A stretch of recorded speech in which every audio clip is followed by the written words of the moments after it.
Oke, Assalamualaikum warahmatullahi wabarakatuh. Perkenalkan, kami dari kelompok 6 yang terdiri atas 5 anggota, yaitu yang pertama ada Rasyid Naufal Pradipta sebagai ketua kelompok dengan NPM belakang 077, kemudian yang kedua ada Desi Kristianti sebagai anggota dengan NPM belakang 037, yang ketiga ada Datia Putri Nabila sebagai anggota dengan NPM belakang 049. Kemudian ada Erika Fatimatul Hidayanti sebagai anggota kelompok dengan NPM belakang 071. Dan yang terakhir ada Zulfar Abdullah Robani sebagai anggota kelompok dengan NPM belakang 080.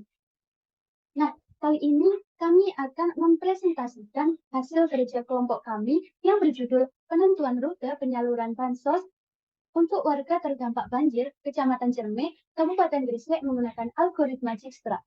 Di sini kami didampingi oleh dosen Pak Trisna Maulana Fahrudin, SST MT. Oke, kenapa sih kami memilih topik ini? Nah, sebelum masuk ke pembahasan, akan kami jelaskan terlebih dahulu latar belakang kenapa kami memilih topik ini. Jadi, Indonesia adalah negara kepulauan yang terletak di wilayah iklim tropis. Indonesia berada di garis khatulistiwa yang mengakibatkan tingginya curah hujan, penyinaran matahari sepanjang tahun, daerah peralihan angin musim, dan fenomena alam lainnya yang tentu saja mempengaruhi terjadinya bencana. Nah, salah satu bencana yang sering sekali terjadi di Indonesia adalah bencana banjir. Dan Jawa Timur sendiri merupakan salah satu wilayah yang sering terkena banjir. Ada beberapa kabupaten di Jawa Timur yang sering mengalami banjir. Salah satunya yaitu Kabupaten Gresik. Nah, bencana banjir ini tentu saja menjadi permasalahan rutin yang sering terjadi di Kabupaten Gresik, terutama di Gresik Selatan yang mencakup Kecamatan Cerme, Benjeng, Menganti, Griorejo, dan sebagainya. Nah, banjir yang terjadi di Kabupaten Gresik ini disebabkan oleh luapan air dari Sungai Kalilamong. Dalam penelitian ini, penulis memilih Kecamatan Cermis sebagai objek penelitian yang akan dicari jalur terbaik penyaluran bansos di kecamatan tersebut. Nah, dengan adanya jalur penyaluran bansos ini, diharapkan proses penyaluran dapat berjalan dengan cepat dan efisien. Next, langsung pembahasan. Untuk metodologi, masuk ke bab metodologi penelitian yang pertama yaitu desain sistem. Pada tahap ini dilakukan desain terhadap sistem penentuan rute terpendek yang akan dikembangkan, yaitu yang pertama kita sebagai penulis akan mempersiapkan struktur datanya, kemudian akan membuat dan mempresentasikan graf, kemudian akan mencari rute terpendek menggunakan algoritma Dijkstra, dan langkah yang terakhir yaitu memvisualisasikan hasil pencarian rute dengan aplikasi.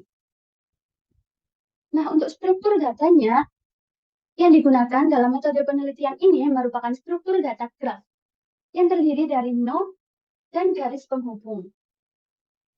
Kategori graf yang kami gunakan adalah undirected weighted graph.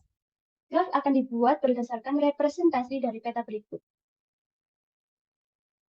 Ini adalah gambar dari peta di Kecamatan Cerme, di mana di situ kami sudah menentukan titik-titik balai desanya.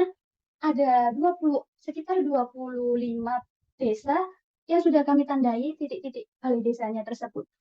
Dan untuk titik yang biru ini merupakan titik pusat sebagai titik evakuasi untuk penyaluran bansos. Nah, kami mengambil Puskesmas Cerme yang akan kami jadikan sebagai titik pusat tersebut. Nah, dari titik-titik tersebut, kami simbolkan dengan Puskesmas sebagai pusat, kemudian desa-desa lainnya kami simbolkan sebagai huruf dari A sampai dengan X.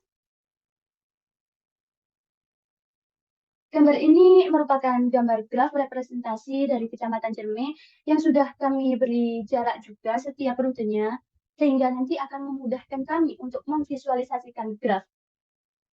Untuk jaraknya, kami atur dalam satuan kilometer. Untuk memproses data dalam graf, graf harus dinyatakan dalam struktur data yang mampu mempresentasikan graf tersebut. Jadi, penulis memilih untuk mempresentasikan graf di atas menggunakan adjacency list seperti gambar di bawah ini. Seperti gambar ini.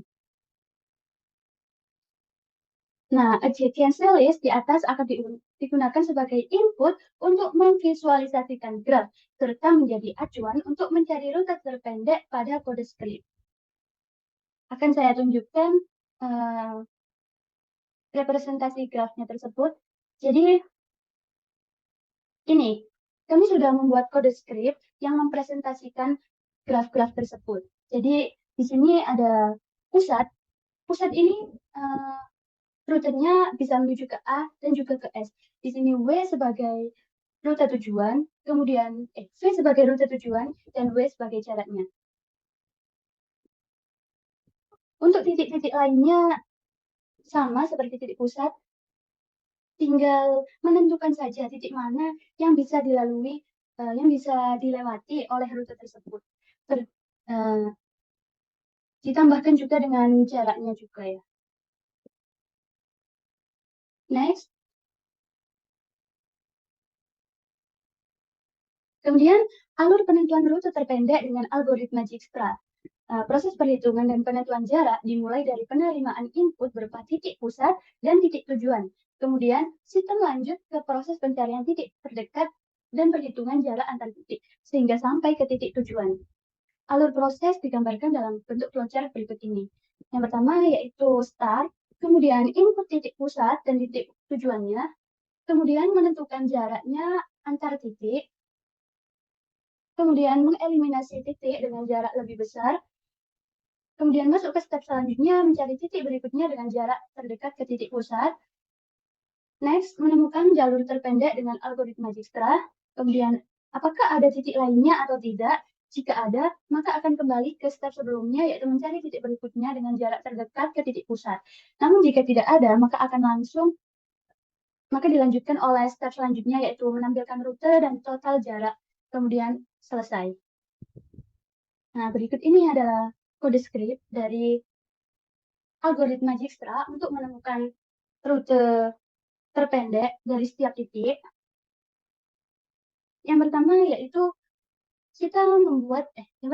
tentu saja kita mengimport library yang diperlukan. Yang pertama ada import network KX SNX dan juga import matplotlib pplot SPLT. Kemudian kita sudah jelaskan soal graf tadi, jadi kita merepresentasikan petanya tersebut dalam bentuk graf seperti ini. Untuk selanjutnya, kami membuat kelas untuk visualisasi graf. Nah, kelas graph visualization ini digunakan untuk memvisualisasikan graf. Dalam konstruktor tersebut, graf dan simpul-simpulnya akan diinisialisasi. Di sini ada metode addEdge yang digunakan untuk menambahkan batas tepi. Sedangkan ada juga di sini metode visualize. Oh iya, di metode addEdge ini ada parameter self, A, B, dan jarak. Di mana parameter A ini menunjukkan titik mulai titik awal, kemudian parameter B itu menunjukkan titik tujuan, dan jarak ini merupakan bobot atau jarak setiap titik awal menuju titik tujuan, seperti itu. Kemudian ada juga metode untuk memvisualisasikan graf, yaitu menggunakan metode visualize. Nah, di metode visualize ini menggunakan network X, di mana di sini ada net NX ini, dan juga menggunakan library matplotlib. plt.show ini akan menampilkan visualisasi dari graf tersebut. Kemudian ada juga metode graph visualize ini digunakan untuk membangun graf yang akan divisualisasikan. Nah, dengan menggunakan kelas graph visualization ini, maka graf akan dapat divisualisasikan dengan mudah. Next. Jangan di-spill dulu ya. Jadi untuk menampilkan visualisasi graf tersebut, maka di kode script ini membuat sebuah objek J dengan nama J dari kelas graph visualization dengan memasukkan graf Kecamatan Cermai ke dalamnya. Kemudian metode graph visualize ini, graph visualize ini akan dipanggil pada objek J untuk membangun graf dan menampilkan visualisasi dari graf tersebut. Dengan demikian, visualisasi graf tersebut akan ditampilkan. Nah, ini dia hasil dari visualisasi graf rute-rute di Kecamatan Cerme. Nah, yang ini di sini ada titik pusat yaitu Puskesmas Cerme dan titik A sampai X ini merupakan titik-titik balai desa di Kecamatan Cerme yang akan disalurkan bansosnya. Dan ini angka-angka di tengah ini merupakan jarak antar titik. Ini memang agak agak terlihat di sini. Soalnya memang di sini terdapat banyak rute dan grafnya ini memang acak hasil visualisasinya. Oh, sorry. Coba kita coba dari awal. Apakah hasilnya akan berbeda? Nah, sini tentu saja hasilnya akan berbeda karena hasil dari visualisasi graf tersebut akan ditampilkan secara random seperti ini. Oke, next. Kemudian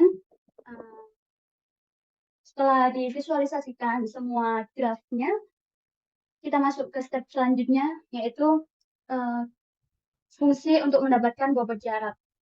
Dengan fungsi getPathWeight digunakan untuk menghitung bobot jarak total dari suatu jalur dalam graf. Nah, fungsi ini mengambil argumen path yang merupakan daftar simpul yang membentuk jalur. Jadi pada awalnya variabel pathweight ini diinisialisasi dengan nilai 0. Kemudian dilakukan iterasi melalui setiap elemen dan indeks dalam path. Di sini menggunakan loop for dan fungsi enumerate ini. Di dalam loop tersebut akan dilakukan loop lagi untuk setiap elemen yang terhubung dengan simpul saat ini dalam graf. Nah, jika simpul tersebut merupakan simpul berikutnya dalam path, maka bobotnya ditambahkan ke path weight. Namun jika terjadi pengecualian atau except selama iterasi, maka simpul berikutnya tidak ditemukan dalam graf. Maka loop akan dihentikan dengan menggunakan pernyataan break. Setelah selesai iterasi, maka nilai pathway yang menggambarkan bobot jarak total dari jalur akan dikeluarkan sebagai hasil fungsi dengan menggunakan return. Dengan demikian, fungsi getPathway akan berguna untuk menghitung bobot jarak total dari jalur yang diberikan ke dalam suatu graf. Lanjut ke next step, yaitu mencari rute terpendek menggunakan algoritma Dijkstra. Ini inti dari penelitian kita, yaitu menggunakan fungsi find shortest path yang mengimplementasikan algoritma Dijkstra untuk mencari jalur terpendek antara dua simpul dalam graf. Nah, fungsi ini mengambil argumen graf yang merupakan representasi graf dalam bentuk dictionary, kemudian ada argumen start yang merupakan titik awal, ada juga argumen end yang merupakan titik tujuan, dan juga ada argumen path yang merupakan jalur sementara yang sedang dieksplorasi. Nah, pada awalnya jalur sementara ini jalur sementara dimulai dengan simpul awal, titik awal start dan disimpan dalam variabel path. Kemudian variabel shortest dan weight ini diinisialisasi dengan nilai known. Kemudian dilakukan pengecekan apakah simpul start sama dengan end. Jika iya, maka berarti jalur terpendek sudah ditemukan dan path akan langsung dikembalikan. Jika belum ditemukan jalur terpendek, maka dilakukan iterasi melalui setiap simpul yang terhubung dengan simpul start ini dalam graf tersebut. Untuk setiap simpul tersebut akan dilakukan pengecekan apakah simpul tersebut belum ada dalam jalur path. Jika iya, maka dilakukan pemanggilan rekursif. Terhadap fungsi find shortest path. Ini untuk mencari jalur terpendek dari simpul tersebut ke simpul n dengan memperbarui jalur sementara path. Kemudian, jika jalur terpendek berhasil ditemukan, maka new path akan memiliki nilai.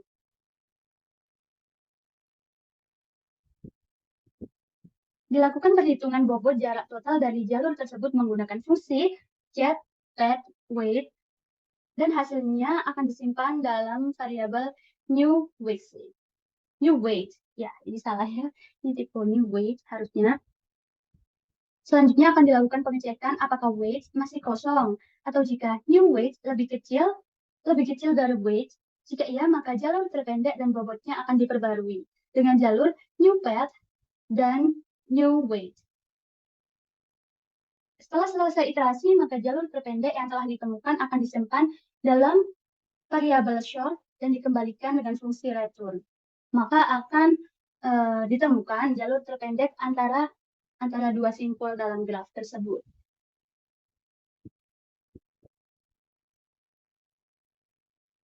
Kemudian untuk hasil pencarian rute di sini titik awalnya merupakan titik pusat dan titik akhirnya merupakan titik X. Di sini kami melakukan pengecekan apakah benar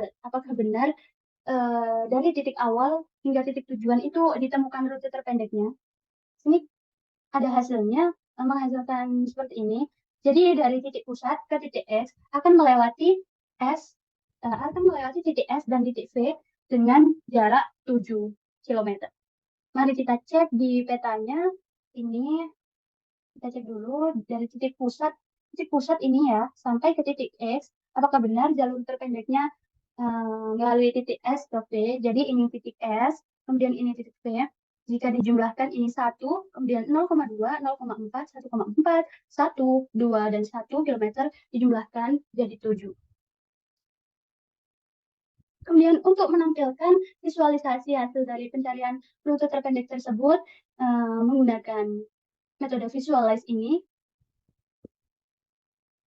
mirip seperti visualisasi keseluruhan graf yang tadi, cuman ini memang visualisasi khusus untuk rute terpendek dari titik awal ke titik tujuannya. Maka akan dihasilkan hasil visualisasi seperti ini, di mana di sini ada satu ini merupakan total jarak dari pusat ke S, kemudian 3 ini merupakan total jarak dari S ke V, dan 3 ini juga merupakan total jarak dari V ke X. Jadi seperti itu untuk implementasi algoritma Dijkstra untuk menentukan rute terpendek dari titik awal ke titik tujuan. Namun ini masih belum selesai karena memang masih ada step yaitu GUI. Oke, kita lanjut.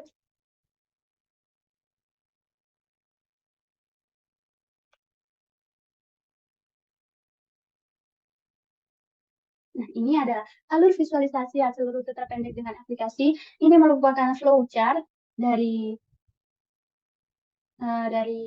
implementasi GUI tersebut ya.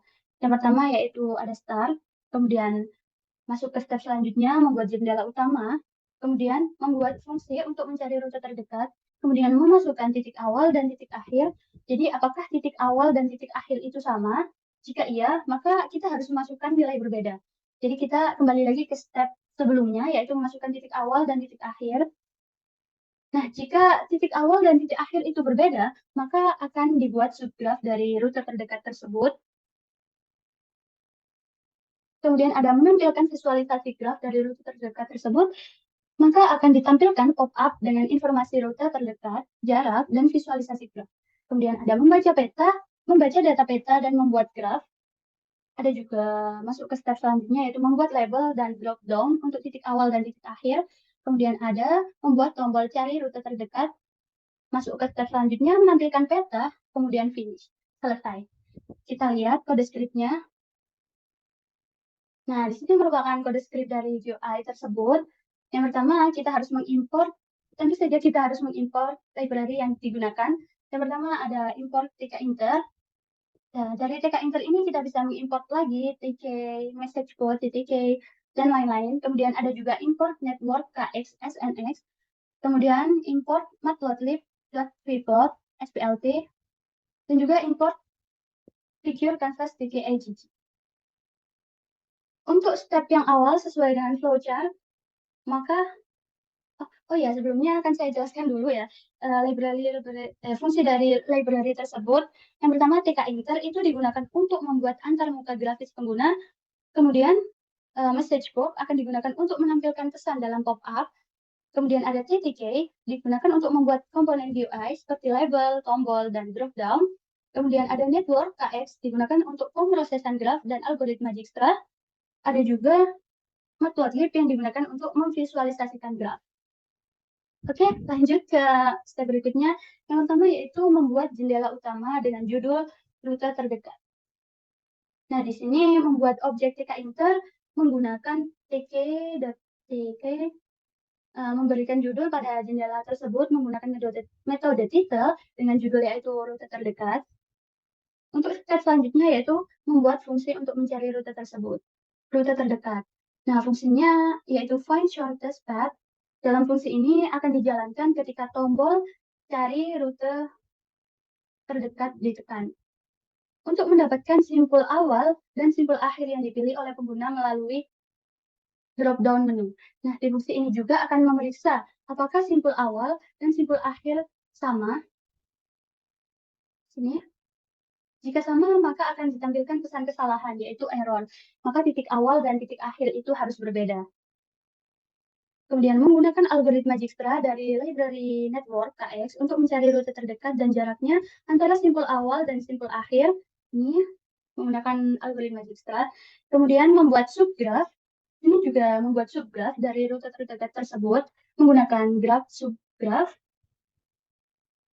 Kemudian kami juga akan menampilkan visualisasi dari graf rute terdekat tersebut menggunakan library Matplotlib dalam sebuah pop window. Ini. Nah, ini menampilkan pop-up dengan informasi rute terdekat, jarak, dan visualisasi graf.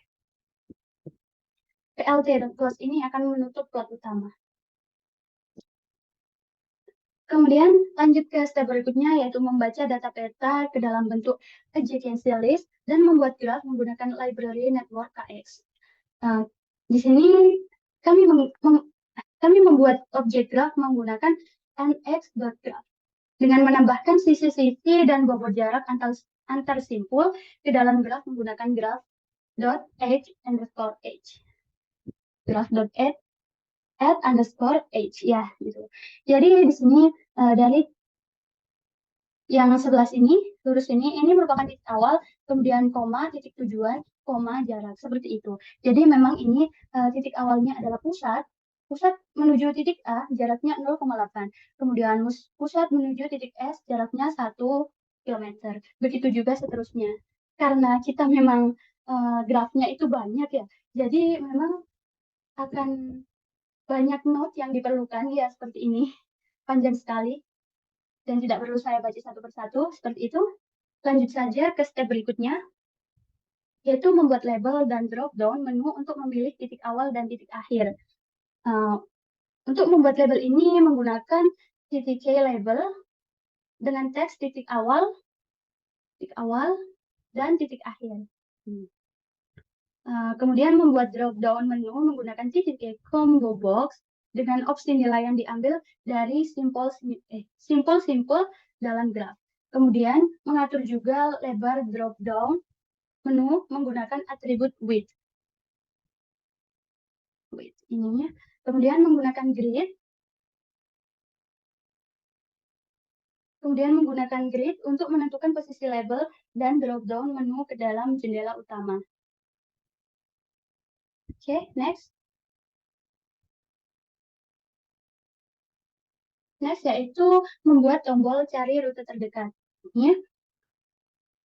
Di sini kami membuat tombol menggunakan titik button dengan teks cari rute terdekat, dan memanggil fungsi find shortest path. Kemudian menggunakan grid untuk menentukan fungsi tombol dalam jendela utama. Ini akan menentukan posisi dari tombol tersebut. Kemudian lanjut ke step berikutnya, yaitu menampilkan peta graf awal menggunakan Matplotlib dalam sebuah kanvas. Nah, dalam step ini, kami membuat plot graph menggunakan nx_draw_network dengan atribut-atribut yang ditentukan, seperti posisi simpul menggunakan spring layout, tampilkan tabel simpul dengan width labels sama dengan true, kemudian ukuran simpul dengan node size dan ukuran font dengan font size. Kemudian mengatur batas sumbu X dan Y menggunakan plt.xlim dan plt.ylim. Membuat objek kanvas TK Inter menggunakan figur kanvas TKIG ini untuk menampilkan plot dalam jendela utama, dan juga tetap menggunakan grid untuk menentukan posisi kanvas dalam jendela utama tersebut. Kemudian untuk memulai loop UI tersebut untuk menjalankan aplikasinya, maka menggunakan metode main loop pada objek TK Inter untuk menjalankan aplikasi dalam metode QI ini. Nah, dengan menjalankan program ini, maka akan muncul sebuah pop-up. Jadi coba kita jalankan. Nah, di sini muncul sebuah pop-up seperti ini. Nah, ini adalah gambar dari graf keseluruhan seperti kode sebelumnya, namun di sini tidak dicantumkan jaraknya karena ini memang hanya grafnya dan titik-titiknya. Kemudian jika kita memilih, di sini ada pilihan titik awal dan titik akhir. Karena kita menjadikan pusat sebagai titik awal, maka terus kita akan menentukan titik akhirnya. Coba kita coba ke H saja ya. Dari titik pusat ke titik H. Mari kita cari rute terdekatnya itu lewat mana saja sih. Kemudian jaraknya itu seberapa jauh untuk dari titik pusat ke titik H itu. Jadi kita coba cari rute terdekatnya. Nah, ini muncul hasilnya ya. Jadi dari titik pusat ke titik H itu melalui titik-titik A, B, dan C. Sebenarnya memang rute dari titik pusat ke titik H itu tidak hanya lewat rute ini, namun memang kan kita carinya rute terdekat ya. Jadi memang di sini ditampilkan titik A, B, dan C itu akan dilewati untuk perjalanan dari titik pusat ke titik H dengan jarak 7,1 km. Kita coba lagi untuk titik H, apakah akan berubah nilainya? Ternyata memang hasilnya sama, jadi sudah dipastikan ini valid ya. Dari titik pusat ke titik H, ditemukan rute terdekatnya yaitu melewati titik A, B, dan C dengan jarak 7,1 km. Kita coba lagi, sekali lagi ke titik apa ya enaknya? Ke titik U deh, ke titik U. Kita coba. Nah, dari pusat ke titik U, maka hanya melewati titik S saja, di mana jaraknya yaitu sekitar 6,3 km. Seperti itu. Kita langsung saja masuk ke kesimpulan agar tidak terlalu lama.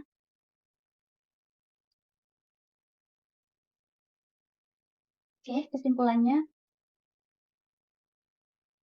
langsung saja. Jadi, kesimpulannya adalah pada proyek ini kita telah berhasil membangun sistem yang dapat menentukan jalur penyaluran bansos terpendek saat banjir melanda. Jadi, ini akan sangat berguna untuk para relawan maupun pemerintah setempat di Kecamatan Cermin. Pada proyek ini, kita telah berhasil mengatasi permasalahan yang dihadapi dalam penyaluran bansos, yaitu efisiensi jalur yang digunakan. Algoritma Dijkstra dapat mengoptimalkan jalur penyaluran bansos dengan menentukan jalur terpendek antara titik pusat distribusi bansos dan titik tujuan, yang merupakan balai desa terdampak banjir. Algoritma Dijkstra tersebut mempertimbangkan jarak yang terkait dengan setiap rute yang ada, sehingga penentuan jalur penyaluran bansos menjadi lebih terkoordinasi. Hal ini tentu saja akan membantu mengoptimalkan sumber daya dan sarana yang terbatas. Jadi, ya tidak terasa cukup sampai di sini saja presentasi dari kelompok kami, yaitu kelompok 6. Terima kasih atas perhatiannya dan mohon maaf apabila ada salah-salah kata. Saya akhiri. Wassalamualaikum warahmatullahi wabarakatuh. Terima kasih. See you di next project.